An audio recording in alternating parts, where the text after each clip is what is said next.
Bueno, y es un honor para mí cerrar este módulo tan interesante con estos interrogatorios sobre COVID-19 y niños, cerrarlo con una persona que ha sido muy cercana a la Sociedad Colombiana de Pediatría, un infectólogo pediatra al cual todos queremos mucho y lo tenemos como referente en muchos temas de la infectología, y es el doctor Wilfrido Coronel. El doctor Wilfrido Coronel es pediatra de la Universidad del Valle. Él es infectólogo pediatra de la Universidad Nacional Autónoma de México, es PhD en Medicina Tropical de la Universidad de Cartagena y es docente de la Universidad de Cartagena, miembro de la Sociedad Colombiana de Pediatría, miembro de la Asociación Colombiana de Infectología, y nos viene a acompañar con una charla que es de mucho interés, muy actual, y es qué sabemos o en qué hemos avanzado en las vacunas COVID-19 para los niños. Muchas gracias, doctor, por acompañarnos y bienvenido.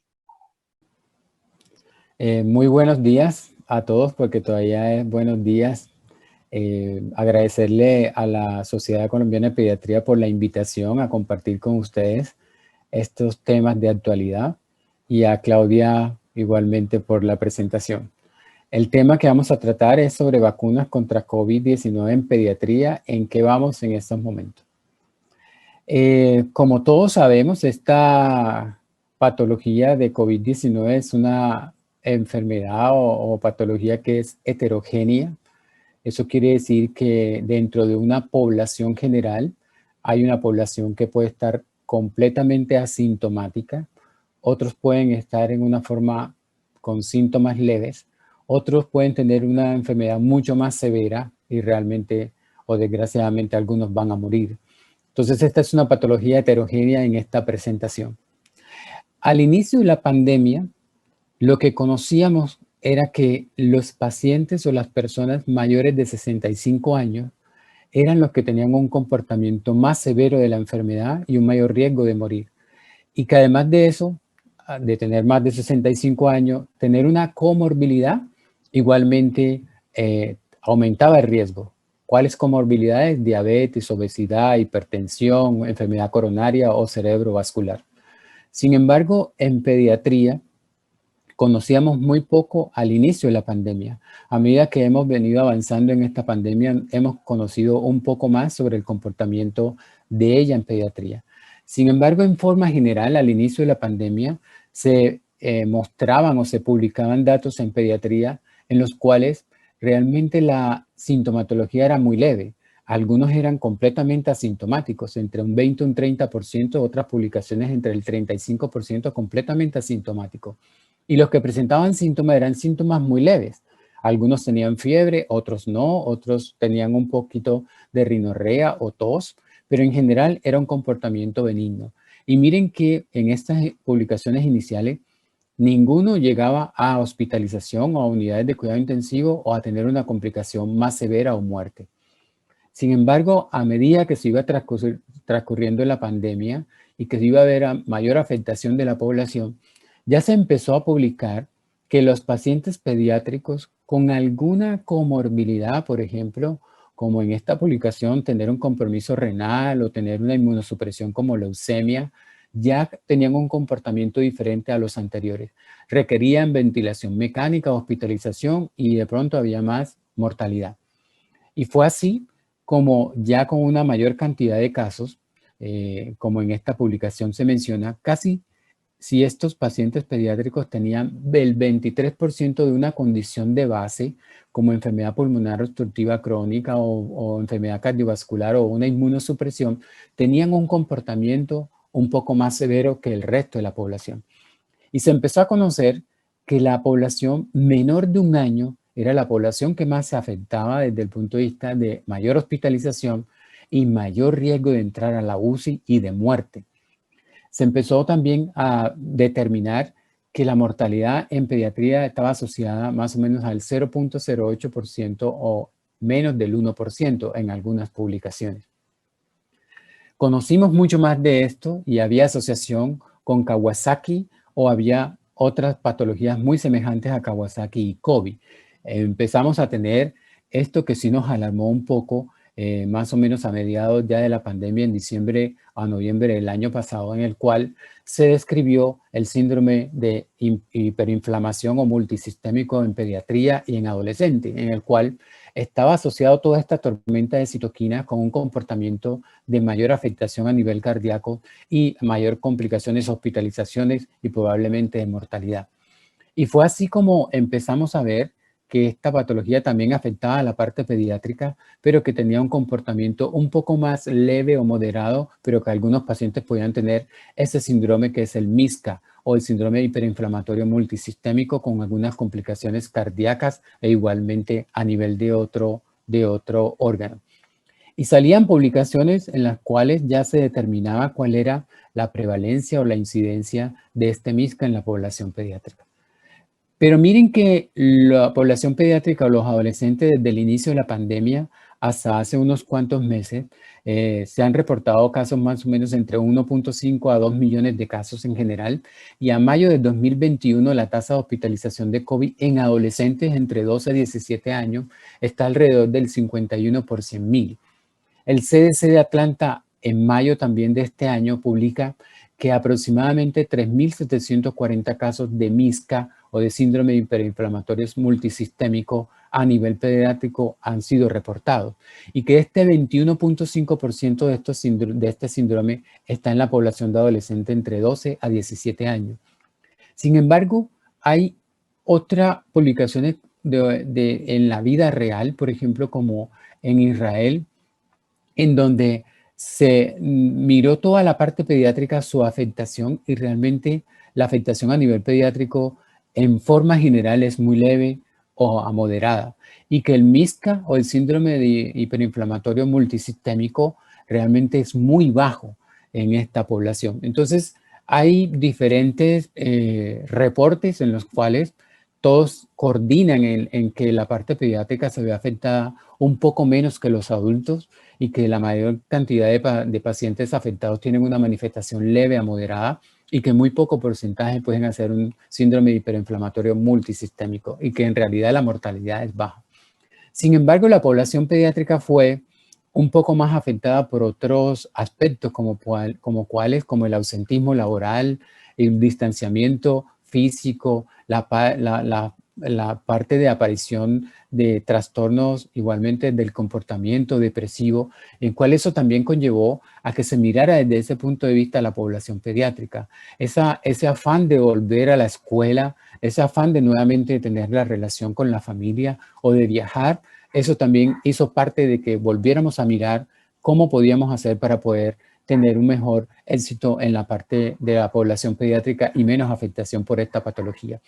Y fue donde también se empezó a notar y a mirar que la población pediátrica hace parte de todo esto que queremos, que es la inmunidad de rebaño, y en el cual podamos alcanzar a controlar esta pandemia. Entonces, esto se ha podido comprobar en la vida real. Este es un estudio igualmente en Israel, donde ha habido una vacunación masiva en la población. Y ustedes pueden ver que en la parte de arriba de la diapositiva, en esta parte, cada día que se iba avanzando en el tiempo y meses, desde el inicio de la vacunación en Israel, que fue a mediados de diciembre, miren este comportamiento de ir vacunando cada vez más a su población, o sea, alcanzando un nivel realmente alto de cobertura vacunal. Y eso inmediatamente se empezó a notar, en el cual Israel empezó a vacunar a su población mayor, que era la que mayor afectación tenía por todos los estudios.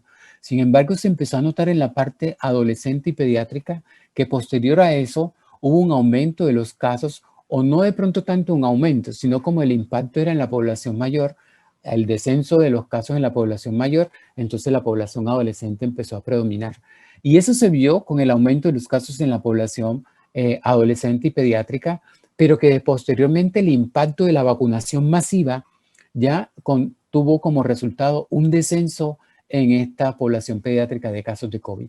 Y es donde se empieza a hablar de inmunidad realmente de rebaño con estas vacunas contra COVID. Pero esto es un reto, no solamente para nosotros los médicos, sino también es una tarea titánica para poder convencer a otros médicos, a los padres e igualmente a población de los maestros, de ver de que la intervención a nivel pediátrico es una muy buena estrategia para poder recobrar nuevamente una vida dentro de comida, dentro de lo normal. Y poder así tener una tranquilidad a esta población. Y para poder tener esa tranquilidad en toda esta población, en nuestros otros compañeros médicos e igualmente en los maestros, en nuestros padres, ¿de acuerdo? Es tener datos que muestren que las vacunas sí son efectivas y seguras a nivel pediátrico. En ese momento era una incógnita saber esto, porque la mayoría de los datos que teníamos era a nivel de la población de adultos. Entonces, en este momento tenemos datos de vacunas contra COVID en pediatría.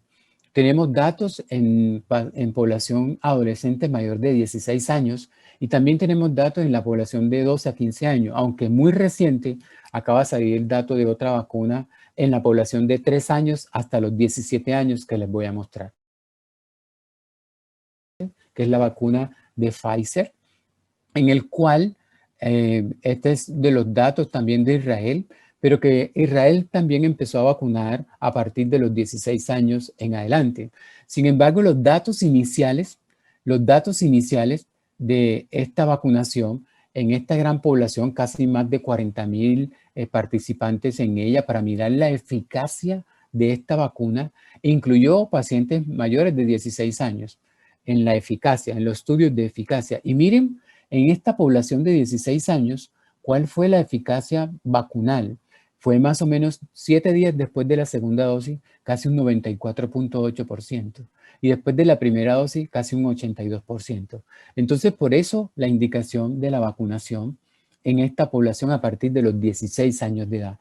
Esos son los estudios iniciales con esta vacuna, aunque también se vieron con otras vacunas. Pero este ya es en la vida real. Este es el estudio de Israel en la vida real, en la aplicación, mirando la efectividad, ya no la eficacia, sino la efectividad. Y miren que Israel inicialmente empezó la vacunación a mediados de diciembre y este país combinó el inicio de la vacunación sobre todo en pacientes de mayor edad, mayores de 60 años, como ustedes lo pueden ver en esta diapositiva, e igualmente en los trabajadores de la salud. Y su segunda población para vacunar fueron los de 55 años, de 40 años. Sin embargo, a medida que iba avanzando la vacunación y que se iban combinando otras estrategias, se empezó a notar, y ahorita les voy a mostrar, un aumento en los casos en población no vacunada. Y esta población no vacunada incluía a la población adolescente. Por eso ustedes ven que dentro de la estrategia de vacunación en Israel, empezaron a incluir a la vacunación en la población de adolescentes entre los 16 a 18 años. No como en otros países que se está quedando al final de haber tenido una vacunación en personas o edades mayores.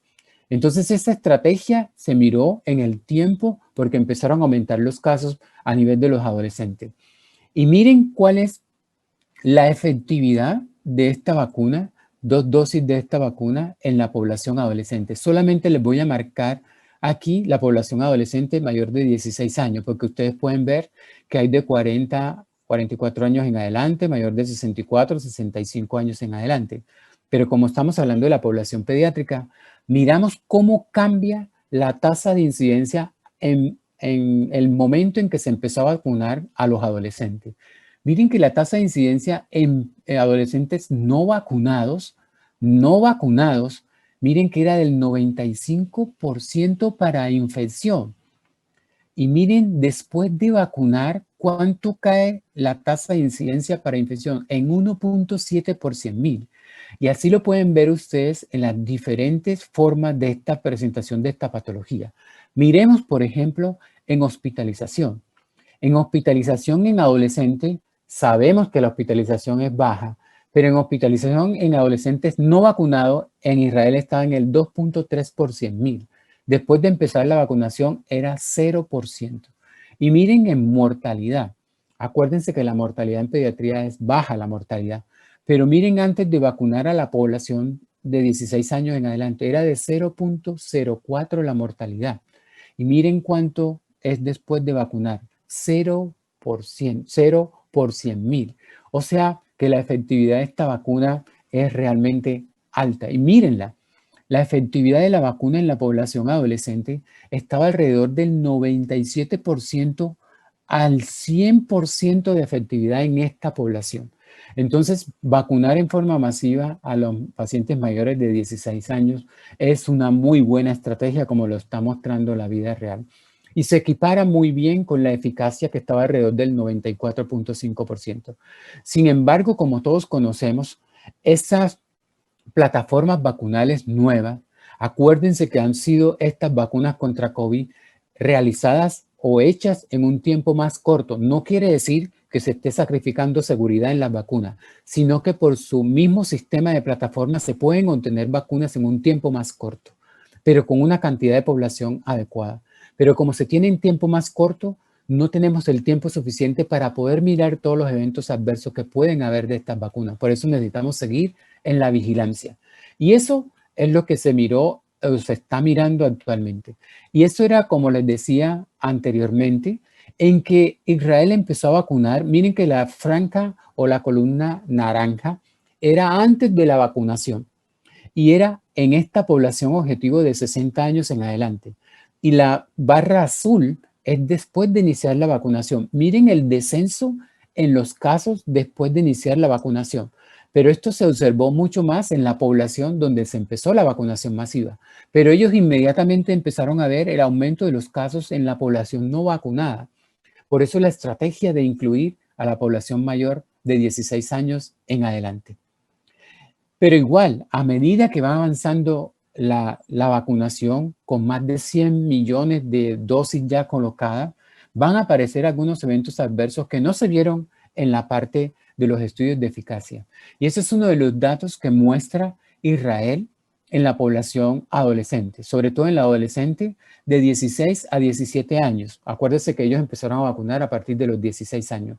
Y fueron 11 casos que tuvieron perimiocarditis, pero de los 11 casos, 2 se excluyeron porque realmente no se concluyó que eran perimiocarditis. Por lo tanto, quedaron igualmente 7 casos de perimiocarditis. Miren que todos son hombres, que la mayoría de los datos de perimiocarditis fue después de la segunda dosis, ¿de acuerdo?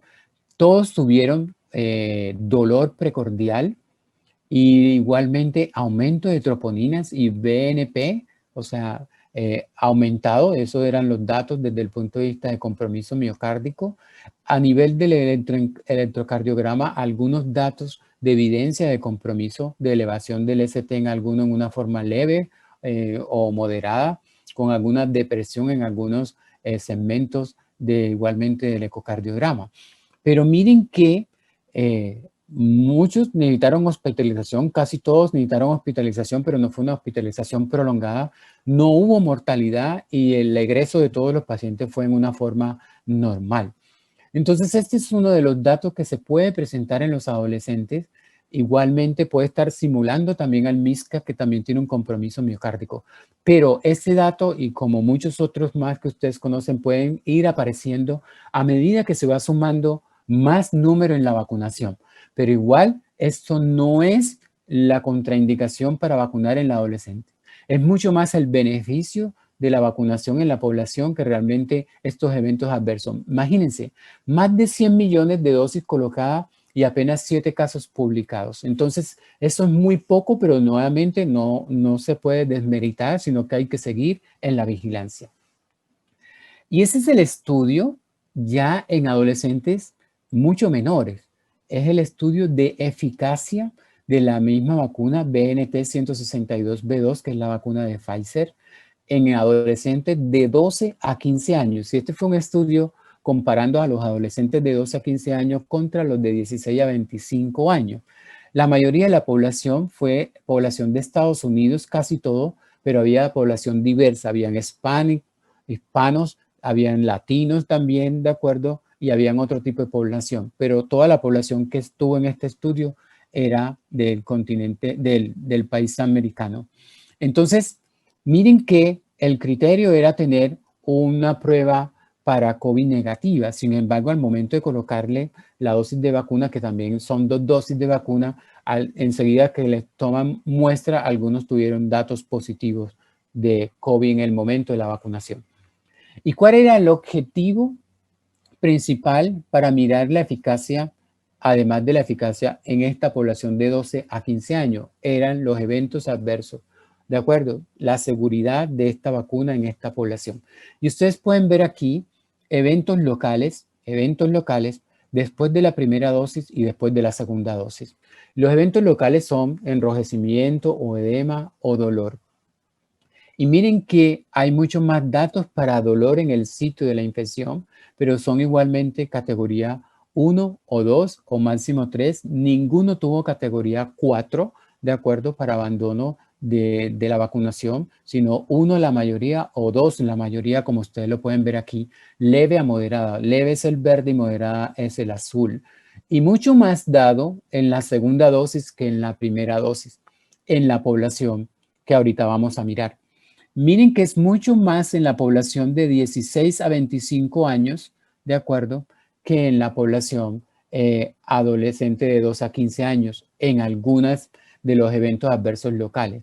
En dolor, más o menos están equiparados, pero no es una diferencia significativa. Pero en forma general, el evento adverso local más frecuente es el dolor en el sitio de la infección, mucho más dado igualmente después de la segunda dosis. Pero miren el evento sistémicos después de la primera y la segunda dosis. En forma general, dentro de los eventos sistémicos está la fatiga, el dolor de cabeza, el escalofrío y algunos refieren dolor muscular también. Pero miren que tampoco hubo eventos adversos tipo 4 y que en forma general, como ustedes pueden ver, los eventos adversos sistémicos fueron más frecuentes con la segunda dosis que con la primera dosis. Pero, en conclusión, con diferencias con los pacientes de entre 16 a 25 años, los de 12 a 15, no hay diferencia significativa en mayores eventos adversos sistémicos. En el suplemento de esta publicación se mira que cualquier evento sistémico de esta vacuna en estas dos poblaciones comparadas es un poco mayor en la población de 16 a 25 años que de 12 a 15 años. Ustedes lo pueden ver aquí, 10.8% de la población entre 16 y 25 años presentó cualquier evento adverso versus 6%. Y miren que severo fue también mucho mayor en la población de 16 a 25 años, de 1.7% versus 0.6% en la de 12 a 15 años. Y esto lo pueden corroborar con lo que les acabo de mostrar de los eventos más en los pacientes mayores de 16 años, como se publicó en la población de Israel. Y miren, los que descontinuaron la vacunación fueron 0.2% en ambas poblaciones de 16, 25 y 12 y 15. Y este abandono fue porque un paciente presentó fiebre de 40 grados o dolor intenso en el sitio de la infección. Con relación a la inmunogenicidad y los datos de no inferioridad en la población de 12 a 15 años versus la de 16 a 25 años, miren que no hubo datos de no inferioridad. O sea, fue no inferior la vacuna en esta población de 12 a 15 años. ¿Y por qué cumplió con los criterios de no inferioridad? Porque miren la media geométrica de los títulos medios geométricos de los anticuerpos neutralizantes fue de 1.76 con un intervalo entre 1.47 y 2.10. Eso quiere decir de protección. Y miren que no estuvo y estuvo por encima del nivel de no inferioridad para este estudio que fue más de 0.67. Miren que estuvo en 1.47, por eso cumplió los criterios de no inferioridad y por lo tanto la eficacia de la vacuna es adecuada también. Y miren la eficacia comprobada entre los 12 a 15 años. Es del 100% de eficacia entre los 12 a 15 años, ya sea que tuvieran o no tuvieran igualmente COVID. Miren que en la parte de arriba dice sin evidencia de infección previa y aquí con o sin evidencia de infección previa. ¿Se acuerdan que yo les dije que en el momento de colocarle la vacuna a esta población, así como en toda la mayoría de los estudios, le tomaban una muestra para RT-PCR para saber si en ese momento tenían COVID o no? Igualmente fue un 100% de eficacia para esta población de 12 a 15 años. Y la otra vacuna que muestra datos en la población de 13 a 17 años es la vacuna de Coronavac, que todos conocen, es la vacuna o que todos saben que es la vacuna de Sinovac. Esta vacuna fue un estudio de ensayo clínico randomizado doble ciego con 2 fases. La primera fase fue entre octubre 31 y diciembre 2, donde se capturaron aproximadamente 71 pacientes, y la segunda fase fue entre diciembre 12 al 30, donde se capturaron 479 pacientes, entre 3, y 17 años, 3 y 17 años, y ahorita vamos a ver cómo se distribuyeron. Y también se usaron dos esquemas, dosis de 1.5 microgramos de dosis de vacuna y de 3 microgramos. ¿Y cuál fue el objetivo principal de esta publicación? Es mirar eventos adversos. Y lo otro es mirar la parte de seroprotección. Y miren que dentro de los eventos adversos catalogados grado 1, grado 2 y grado 3, la mayoría fueron grado 1, grado 2, o sea, leve a moderado, realmente muy o nada, 0, grado 3, sobre todo en la población que se vacunó con 3 microgramos versus los demás. Miren que no hubo diferencia significativa con relación a la aparición de evento adverso. Y miren que el evento adverso local más frecuente fue el dolor y fue un poco más marcado en los de 3 gramos y 1.5 gramos versus los que no se les colocaba vacuna porque fueron 3 grupos. Pero con relación a los eventos sistémicos, no hubo ninguna diferencia en los eventos sistémicos comparando los 3 grupos, los que les colocaron 1.5 gramos versus los de 3 gramos versus los que no les colocaron vacuna. Entonces, con relación a eventos adversos, el evento adverso más frecuente es grado 1 y es dolor en el sitio de la infección. Y miren, viendo los demás eventos adversos sistémicos, no hay diferencia, ¿de acuerdo? Ni mirando a más o menos 28 días después de colocada la segunda dosis. Y el otro objetivo fue mirar la seroconversión. La seroconversión o la producción de anticuerpos o tasas medias geométricas de anticuerpos 28 días después de la segunda dosis de la vacuna. Y miren que el grupo de 3 microgramos fue el que tuvo una mejor seroconversión, casi 100% comparado con el de 1.5 gramos y comparado con el grupo que no se les colocó vacuna. Por eso, esta recomendación de esta vacuna en esta población de 3 a 17 años es un esquema de 2 dosis, una en el momento de la vacunación y otra a los 28 días. Y el esquema es con 3 microgramos y no con 1.5 porque 3 microgramos demostró mejor tasa media geométrica. Y lo podemos ver aquí. En forma general, comparando los grupos desde 3 años a 17 años, lo pueden ver, 3 a 17 años, en las dos fases, el grupo que tuvo la vacunación con 3 microgramos tuvo un título medio geométrico mayor que los que tuvieron 1.5 gramos.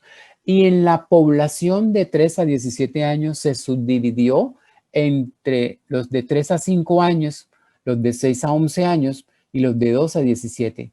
Todos los grupos alcanzaron un nivel de tasas medias geométricas adecuados, pero los que mayor tuvieron tasas medias geométricas fueron los de 3 a 5 años. Y eso se ha visto con otras vacunas. Entre menor edad, mejor seroconversión.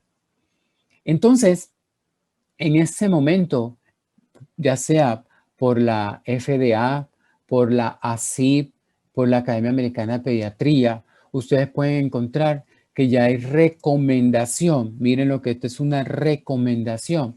Ese es un advisory de la recomendación interina en la población adolescente de 12 a 15 años vacunar con estas vacunas contra COVID. Hasta ahora está recomendada es la vacuna de Pfizer de BNT 162b2 en 2 dosis intramuscular. Esta es la dosis, ¿de acuerdo? Con 3 semanas de diferencia, o sea, en el momento y a los 21 días. La otra vacuna que les mostré, la de Coronavac, está mostrando todavía datos de inmunogenicidad y de eficacia, pero todavía en este momento no hay una recomendación para colocarla. Y miren, la recomendación es en adolescentes entre 12 a 15 años, sea con comorbilidad o sin comorbilidad. En este momento en muchos países se está colocando en los adolescentes entre 12 y 15 años con comorbilidades, pero posteriormente va a haber en población general de 12 a 15 años. Miren que ya esta población mayor de 16 años, miren toda esta cantidad de dosis que ya se han colocado en esta población. Más de 140 millones de dosis en esta población a mayo 12 del 2021. Quiere decir que estamos cumpliendo en el mundo con esta cobertura a nivel de la población pediátrica. Sin embargo, en muchos países la velocidad de vacunación es muy lenta todavía. Y ya para terminar, entre los de 6 meses a 12 años, acuérdense que vimos 16 años en adelante hasta los 25, vimos de 12 a 15 años que ya está recomendado. ¿Qué pasa entre los de 6 meses a 12 años? A diferencia de lo que les mostré anteriormente en la publicación de la vacuna de Coronavac, que está entre los 3 años y 17 años, pero que todavía no tiene la recomendación, pero tiene datos fuertes para ser recomendada, pero todavía no la tiene. ¿En qué hay en la población de 6 meses a 12 años?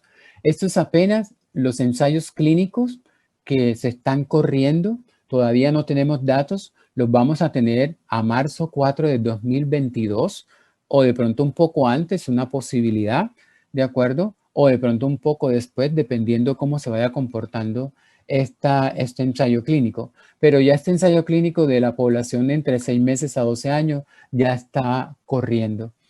¿Qué pasa en la población menor de 6 meses? Y eso tiene que ver mucho con la vacunación en la materna. Y entonces voy a robarme un minuto aquí en la vacunación de la materna. Esto tiene que ver con el paso a nivel de anticuerpos a nivel transplacentario. ¿Qué pasa entonces? La materna en este momento está teniendo una mayor carga de enfermedad por COVID, que anteriormente no lo mirábamos, no lo percibíamos. Y miren que la materna, como está en esta publicación, tiene un riesgo mayor que la que no está embarazada de ingresar a UCI, de tener ventilación mecánica, de necesitar ECMO y mayor mortalidad que una embarazada sin COVID, ¿de acuerdo? Miren que la embarazada con COVID tiene mucho más riesgo de todo esto, de morir, de entrar al hospital, de necesitar ECMO, de entrar a la unidad de cuidado intensivo. Entonces, miren esta publicación donde se mencionan muchos países en los cuales embarazadas positivas para SARS-CoV-2 y la tasa de letalidad y de fallecimientos. Miren Argentina, más de 8,000 embarazadas publicadas con COVID, con 45 muertos, pero con una letalidad baja. Pero miren Bahamas, 16 embarazadas positivas y una mortalidad, y miren la letalidad 6.25. Brasil comanda en los países latinoamericanos, 5,000 casos con 289 fallecidos con una letalidad de 5.37. Colombia tiene reportados 7,700 casos de embarazadas con COVID hasta este momento que estoy dando esta conferencia, con 58 fallecidas, de acuerdo con una tasa de letalidad del 0.75. Miren Estados Unidos, es uno de los países con mayor datos de embarazadas con COVID, 64,000 embarazadas, 74 fallecidas, pero que eso da una letalidad baja.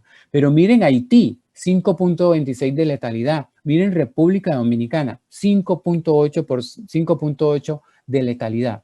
Entonces la embarazada sí tiene una carga de enfermedad por COVID importante y necesitamos tener una cobertura adecuada para la embarazada. Miren que en Colombia aumentó el 39.6% la mortalidad materna temprana, de acuerdo, comparada con el 2021. Lo pueden ver aquí, 162 muertes tempranas versus 116 en el 2020. Entonces también la embarazada está siendo objetivo de vacunación.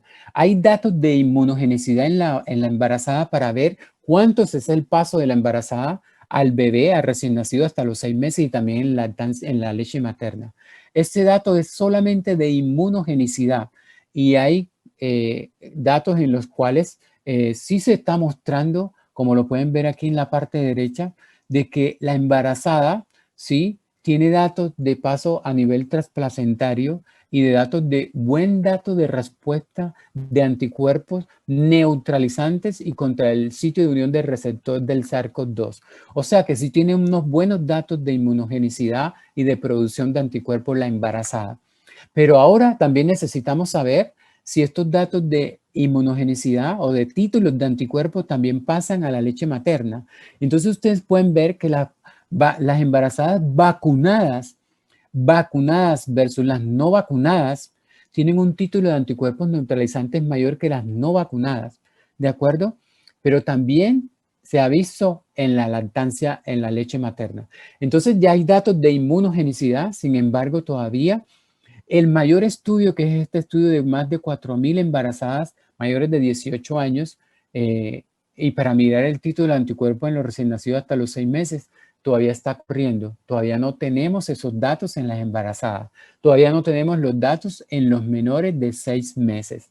Sin embargo, hay publicado algunos datos de sí transmisión transplacentaria de los anticuerpos al recién nacido. Pero nuevamente, insisto, no hay datos todavía en la embarazada y en los menores de 6 meses. Y está corriendo el ensayo clínico de los pacientes hasta los 12 años. Pero esto es la parte del ministerio en Colombia, en donde ya dan la aprobación para vacunar a los pediátricos entre 12 a 15 años con comorbilidades. Y también apuntan a la vacunación de la embarazada. Sin embargo, todavía no hay datos de eficacia de vacuna en la embarazada. Sí hay datos en esta población adolescente de 12 a 15 años. Entonces, hasta el momento que tenemos, y esta es mi última diapositiva de mensajes para llevar en el celular o a casa, es que el COVID-19 es una patología heterogénea.